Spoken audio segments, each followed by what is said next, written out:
2부에서 자기관리론 서문. 이 책은 어떻게 쓰여지고 왜 쓰여졌는가? 35년 전에 난 뉴욕에서 가장 불행한 사람 중에 하나였다. 그 당시 생계를 위해서 트럭을 팔면서도 트럭이 어떤 의리로 움직이는지도 몰랐다. 나는 나의 직업을 경멸했다. 뉴욕 서부 56번가에 바퀴 벌레가 득실되는 허름한 집에 사는 것에 진저리가 났다. 아침에 벽에 그려둔 넥타이를 매려고 보면은 바퀴벌레가 새까맣게 붙어있는 모습을 아직도 생생히 기억한다. 바퀴벌레는 득실되는 싸구려 식당에서의 식사도 너무나 싫었다. 매일 밤 나 자신에 대한 실망, 미래에 대한 걱정으로 쓸쓸히 마음 아파하며 집으로 퇴근했다. 대학 시절부터 버렸던 꿈이 악몽으로 변한 현실에 나는 반항했다. 이것이 진정한 삶인가? 이것이 내가 그토록 바랬던 삶인가? 싫어하는 일을 하고 바퀴벌레와 동거하며 싸구려 음식을 먹고 미래에 대한 희망이 없는 것이 내 인생이란 말인가? 나는 책을 읽고 글을 쓰던 학창 시절이 너무나 그리웠다. 이제 내가 경멸하는 열불로 때려치워도 잃을 것이 없다. 떼돈을 버는 것에는 관심이 없었다. 다만 진정한 삶을 누리고 싶었다.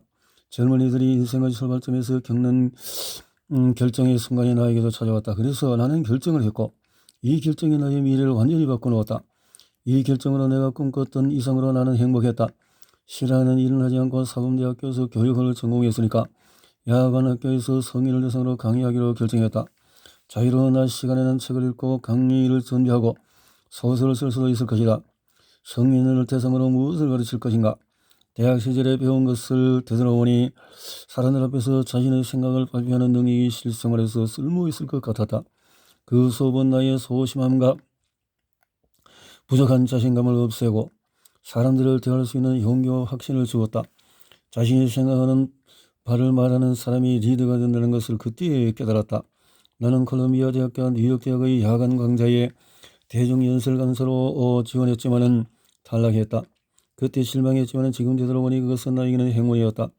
YMCA 야간 학교에서 강의를 시작했다. YMCA 학생들은 실생활에서 써먹을 수 있는 강의를 원했다. 학생들은 학예나 사회적인 지위를 위해서 내 강의에 온 것이 아니었다. 그들은 자신의 문제를 해결하기 위해서 단 한 가지 이유로 내 강의에 왔다. 그들은 사람들 앞에 서서 두려움 없이 이야기하기를 원했다. 영업사원들은 주저없이 까다로운 고객을 상대하고 싶어 했다. 그들은 침착함과 자신감을 키워서 출세하고 싶어 했다. 수업료는 분납제여서 강의에 만족하지 않으면 돈을 지불하지 않아도 되었다. 월급이 아니라 이익의 몇 %를 받는 계약이어서 내가 먹고 살려면 나의 강의는 실용적이어야 했다. 그 당시에는 나이는 불리한 조건에서 가르쳤지만 지금 생각해보니 턱없이 소중한 경험이었다. 나는 학생들을 긴장하고 학생들의 문제를 해결하기 위해 함께 노력했다. 재미있는 강의로 학생들이 계속 출석하게 만들었다. 나는 이 일을 정말로 좋아했다. 수강생들이 내가 생각한 것보다 더 빨리 자신감을 얻고 승진하는 것을 보는 것은 놀라운 일이었다. 수업은 기대 이상으로 성공적이었다.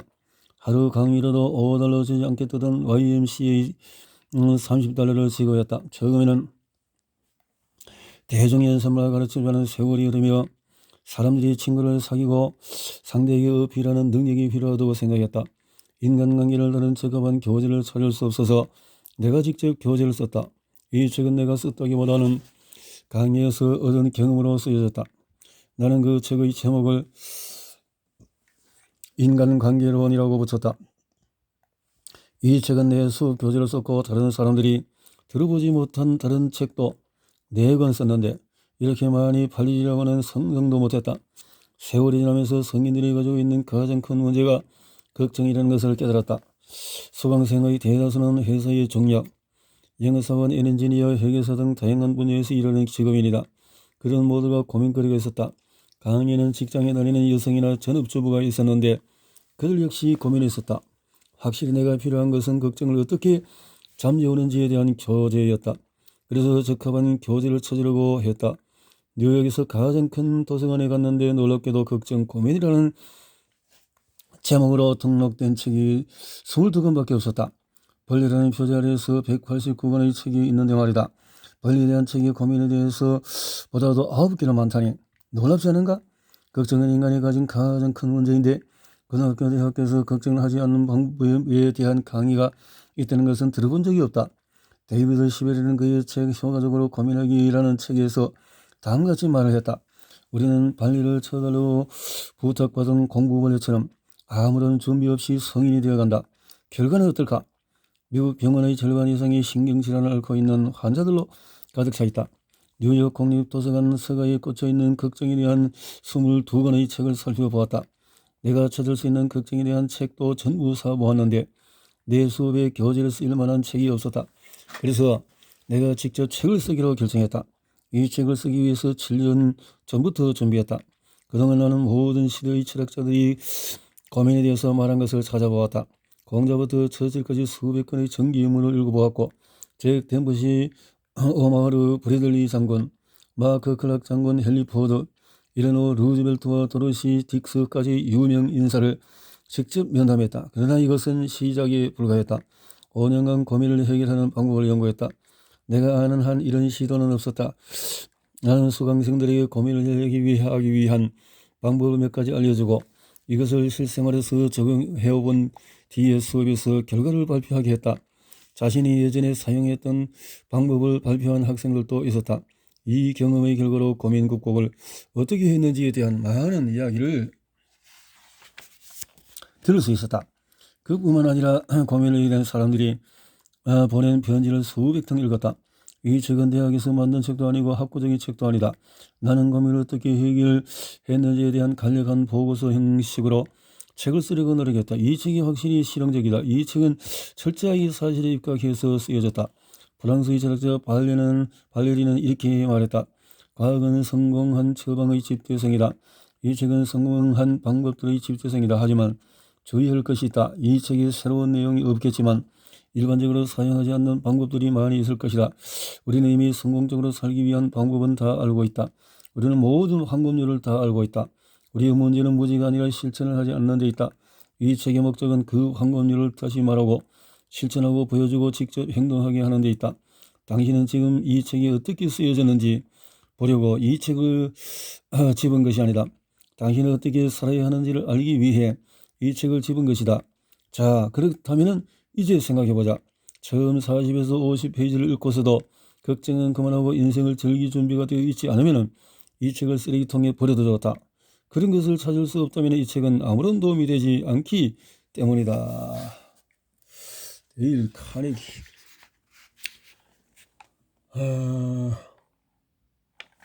자, 이렇게 해서 걱정에 대해서 알아야 하는 기본 사실은 걱정,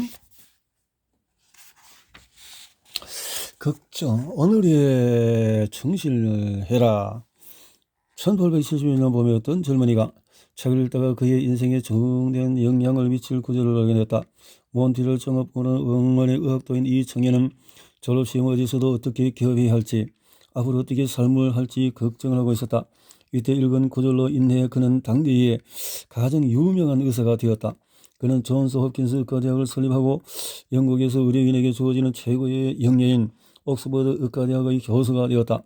그는 영국 기사 자기를 받았다. 그가 죽었을 때 무려 1466쪽에 달하는 2권의 전기가 출간되었다. 그가 바로 윌리엄 오슬러 경이다. 그가 1871년 봄에 읽었던 토머스 칼라일의 책 구절을 소개해본다.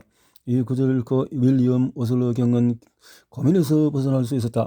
우리는 멀리 희미하게 보이는 것을 쫓을 것이 아니라 발 앞에 명확하게 보이는 것을 실행해야 한다.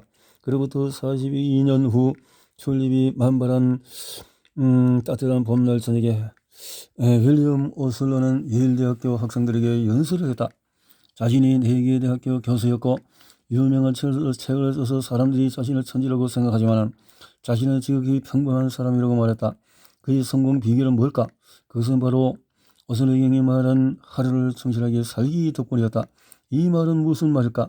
그는 예일대학에서 연설하기 전에 대형 전기선을 타고 대서양을 건넜다. 그 외에는 선장이 단추만 누르면 배의 각 부분이 차질러져서 방수가 되는 구조였다. 오슬러경은 다음과 같은 학생들에게 말했다. 여러분 각자는 장거리 여행을 하기 위해서 만들어진 거대한 전기선보다도 더 훌륭한 존재입니다. 제가 여러분께 간곡히 부탁드린 것은 인생이라는 항로를 안전하게 지나가려면 오늘이라는 계획을 명확히 구분지어 살아갈 수 있도록 여러분이 자신을 조절하는 방법을 잘 배우라는 것입니다. 성교에 오르면은 거대한 함선의 모든 기간이 질서정연하게 놓여 있는 것이 보일 것입니다. 단추를 누르면 과거는 사라집니다. 다음 단추를 또 누르면 아직 보이지 않는 미래가 철문과 함께 닫힙니다.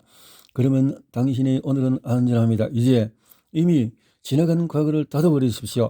어리석은 자를 죽음으로 이끄는 과거는 잊어버리십시오. 미래와 과거라는 침은 강한 사람도 쓰러뜨립니다. 미래나 과거를 모두 닫아버리십시오. 미래는 바로 오늘입니다. 내일은 없습니다. 지금 이 순간에 충실하십시오. 아직 일어나지도 않은 미래를 고민하는 사람에게 정력은 낭비, 정신적인 스트레스, 고민은 붙어 다닙니다. 오늘을 충실하게 사는 습관을 기르십시오. 오슬로 박사가 우리에게 미래를 준비하지 말라고 이해하는 것일까? 아니다. 전혀 그렇지 않다. 그는 미래를 준비하는 최고의 방법은 바로 오늘 모든 힘을 다하여 현재의 일에 충실하는 것이라고 강조하여 말하고 있다. 그것이야말로 내일을 준비하는 유일한 방법이다. 윌리엄 오슬러의 경은 예일대학교 학생들에게 예수의 기도문 중에서 오늘날 우리에게 영을 양식을 주시옵소서 라고 하는 기도를 하루를 시작할 것을 주문했다. 이 기도는 단지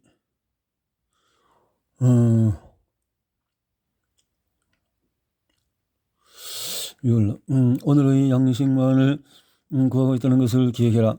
그 기도는 우리가 어제 먹은 딱딱한 빵을 불평하고 있는 것이 아니다.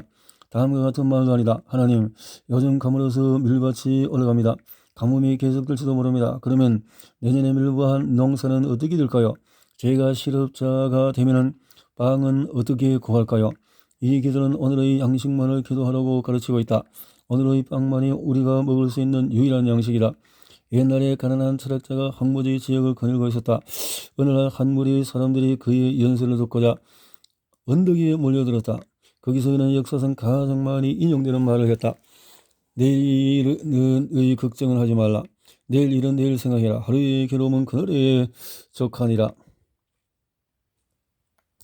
많은 사람들이 내일의 걱정을 하지 말라는 예수의 말을 거부했다. 그들은 예수의 말을 실현 불가능한 이상적인 충고, 동양의 신비주의에서 나온 말로 보고 거절했다. 그들은 이렇게 말했다. 나는 내일을 생각해야 되겠어. 내 가족을 위한 보험을 들어야 하고 노년을 위해서 저축을 해야 돼. 성공하기 위해서 계획을 세우고 준비해야겠어. 맞는 말이다. 물론 그렇게 해야 한다. 300년 전의 생각은 고민을 의미했다. 예수의 말을 정확히 옮기자면 다음과 같다. 내일 일은 걱정하지 말라. 그러니 내일 일을 생각하라. 주의 깊게 생각하고 계획하고 준비해라. 하지만 걱정하지 마라.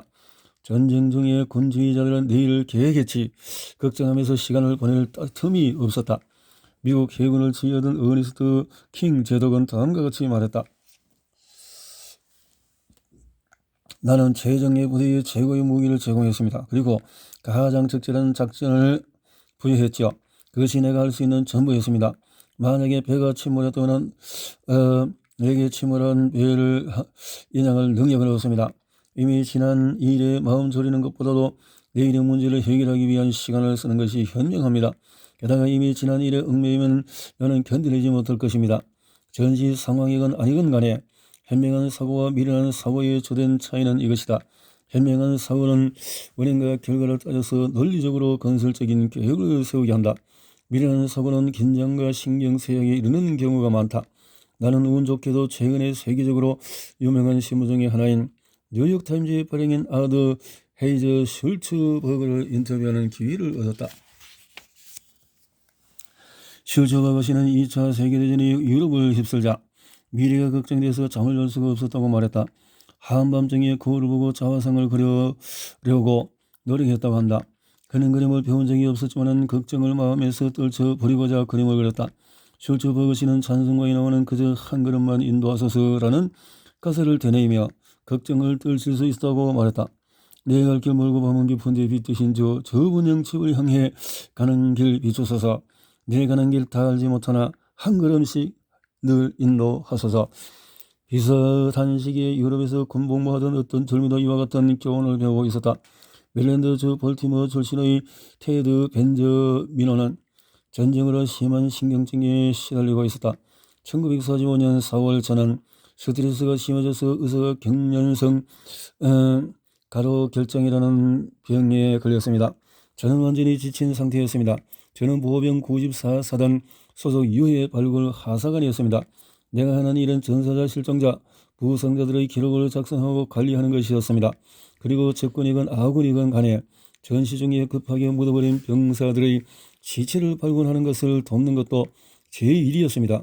죽은 병사들의 유품을 모아서 부모나 친척에게 보낸 것도 제 담당이었습니다. 실수를 해서 유품이 잘못가지 않을까 걱정했고 내가 이 일을 견딜 수 있을까 항상 걱정했습니다. 살아서 16개월 된 아들을 품에 안을 수 있을까 항상 걱정했습니다. 걱정이 지나쳐서 체중이 34파운드 빠졌습니다. 걱정이 지나쳐 미칠 것 같았습니다. 산을 내려다 보니까 뼈만 앙상했습니다. 쇠약해진 몸으로 집에 갈 생각하니 두려워졌습니다. 마음이 약해져서 혼자 있을 때에는 눈물이 쏟아졌습니다. 벌지 전투가 시작된 후에는 너무 자주 울어서 정상적인 인간으로 돌아갈 수 있을지 장담할 수 없는 지경에 이르렀습니다. 저는 결국 병원 의무실에 입원했습니다. 그리간의 친구가 제 인생을 완전히 바꾸어 놓았습니다. 신체 검사를 한 후에 그는 제 문제가 정신적인 것 같다고 말했습니다. 테드, 자네의 인생을 모래시계라고 생각해버리게.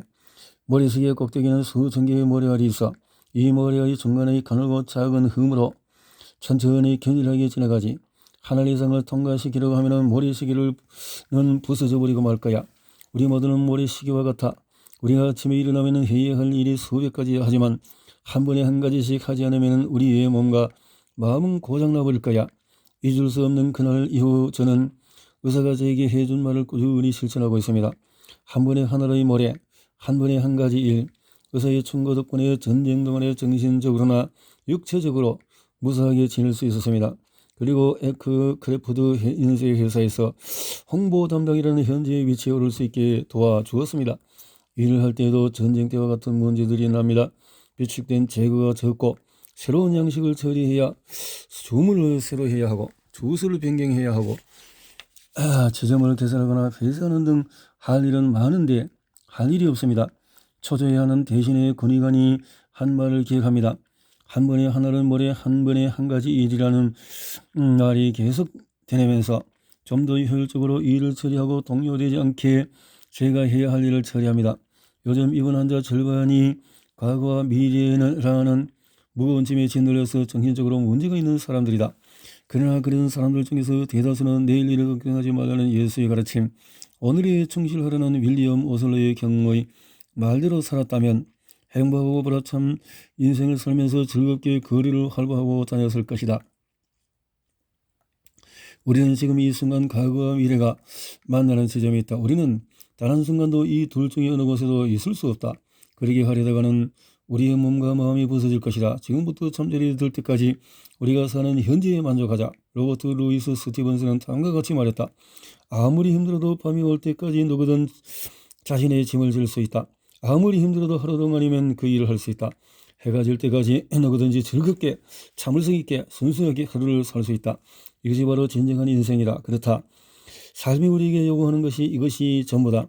하지만 미시건주에 사는 실즈 부인은 낙심해서 거의 자살하기 직전에 이 사실을 깨달았다.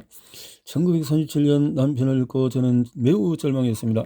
돈도 없었습니다. 전에 나던 회사 사장에게 재취업을 부탁하는 편지를 써서 예전에 일을 맡았습니다. 저는 예전에 시골과 도시 학교에 책을 파는 일을 했습니다. 남편이 아프면서 이미 2년 전에 차를 팔았지만 있는 돈을 다 긁어 모아 중고차를 사서 다시 책 장사에 나섰습니다.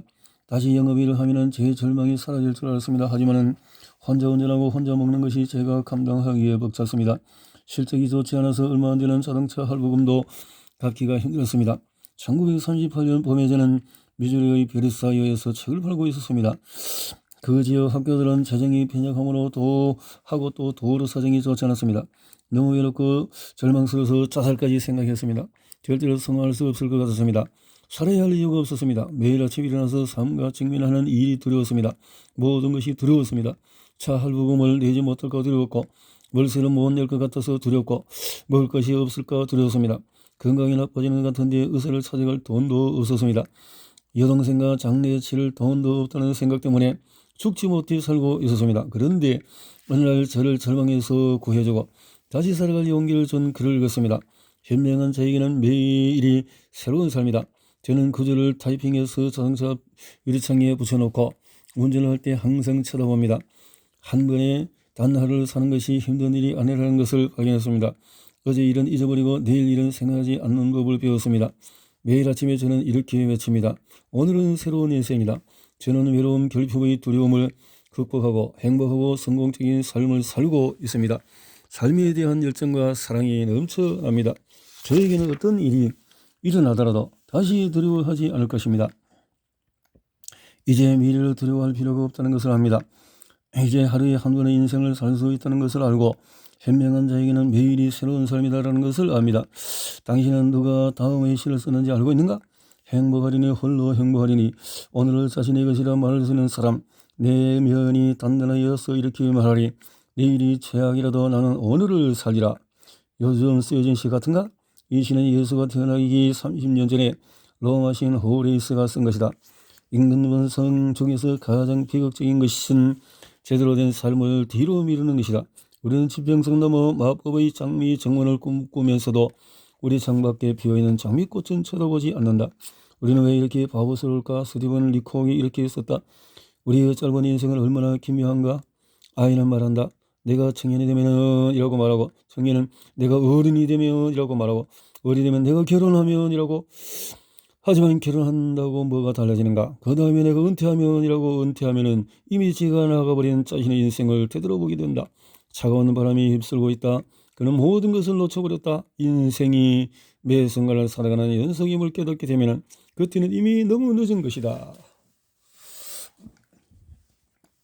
디트로이트의 고 에드워드 L. 에반스는 그가 인생의 매 순간을 살아가는 연속임을 깨닫기 전에 걱정으로 자살하려고 했다.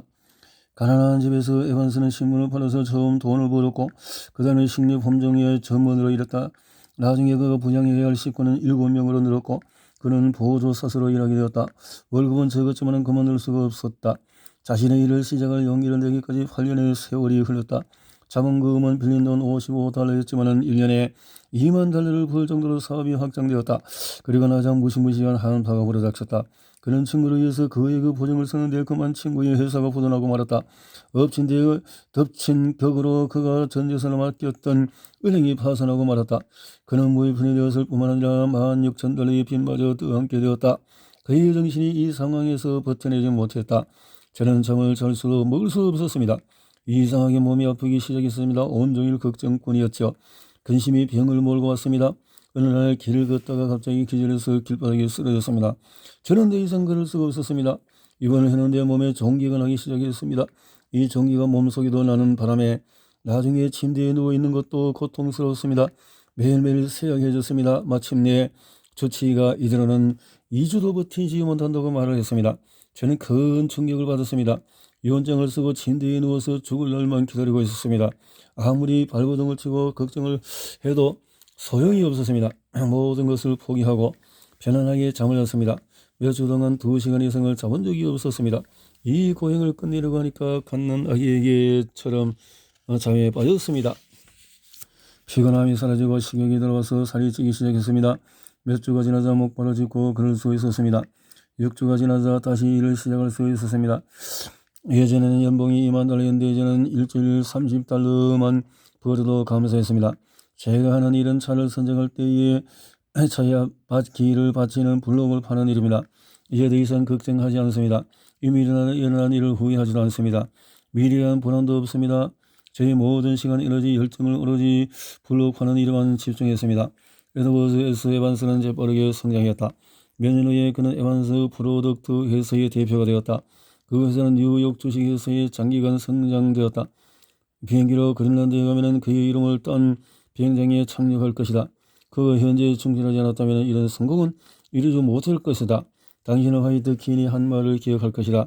규칙은 내일도 잼을 바르고 어제도 잼을 발랐는데 오늘은 잼을 바르지 않는 거야. 우리들 대부분은 지금 발라야 할 잼에는 신경 쓰지 않고 어제 바른 잼 때문에 속을 썩이고 내일 바를 잼 때문에 걱정을 한다. 프랑스의 위대한 철학자 몽테네도 이와 같은 실수를 했다.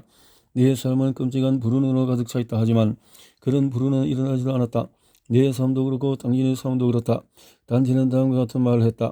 오늘이 결코 다시 시작되지 않음을 기억해라. 인생은 엄청난 속도로 지나간다. 우리는 저속 19마일이라는 속도로 달리고 있다. 오늘이 우리가 가진 가장 소중한 재산이다. 로웰 토마스의 철학도 그랬다. 나는 최근에 그의 농장에서 주말을 보냈는데 그는 시편 118편에 나오는 구절을 액자에 넣어서 그의 스튜디오 벽에 걸어놓고 자주 쳐다보았다. 이날은 여호와께서 정하신 것이라 이날에 우리가 즐거워하고 기뻐하리로다. 존 러스킨의 책상에는 오늘이라는 단어를 새긴 돌이 있다. 내 책상에는 돌이 없지만 거울에 시 한 편을 붙여놓고 매일 아침 면도할 때마다 들여다본다. 유명한 인도 희곡 작가 칼리다스의 시인데 윌리엄 오슬러 경도 이 시를 책상에 붙여놓았다. 새벽에 바치는 인사. 오늘 하루를 잘 봐라. 이 하루가 인생이니 그 짧은 하루 안에 늘어나는 존재가 성장의 기쁨이, 행동의 영광이, 찬란한 아름다움이 있다.